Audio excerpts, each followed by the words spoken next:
back. You're watching Overdrive.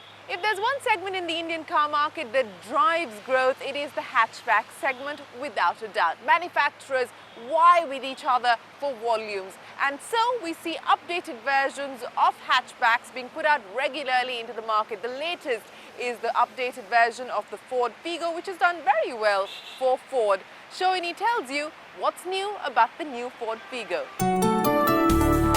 When Ford launched the Figo in 2010, it not only struck the right chords with prospective buyers, but was also a game changer for the company in India.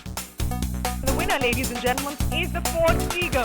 Priced right and offering a good mix of performance and comfort, the Figo went on to win a lot of awards, including Compact and Viewer's Choice Car of the Year at the 2011 CNBC TV18 OVERDRIVE Awards.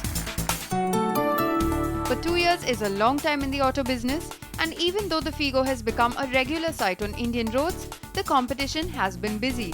Cue the obligatory facelift. I like the idea for facelift. After all, it's an ideal way to keep trendy and also stay on par with competition. But it's not just a Bollywood or a kitty party thing. Our auto manufacturers happen to do it all the time. Take for instance this new Ford Figo. It sports some minor tweaks to the engine, but more importantly, there are a lot of styling cues. So let's start by taking a closer look at its new face. Ford's enhanced kinetic design now means the trapezoidal grille we were familiar with in the previous model of the Figo is now gone. In its place, the Figo has a hexagonal front grille that commands your attention when you first look at the car. Another new touch is the swept-back headlamps with massive reflective surface designed to improve visibility. In profile, the Figo gets a sportier-looking 14-inch alloy wheel, apart from which the Figo's profile remains untouched. In the rear, the tail lamps sport a new design, and the top-end titanium model gets a single high-intensity fog lamp to enhance visibility. Well, there are a couple of changes made to the interior of this Figo as well. Now remember the coral hued dashboard that people either loved or hated in the previous model of the Figo? Well, it's a thing of the past. You now get either a black or a blue shade in this dashboard. Apart from that, the audio controls mounted on the steering column. Well, have a look at it. It's very similar to the one used by Renault.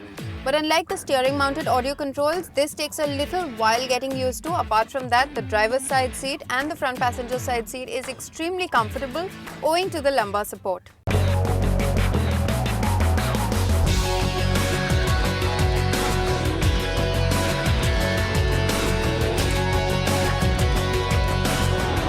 Ford has worked on improving the NVH levels inside this Figo by fitting bulb weather strips on the door.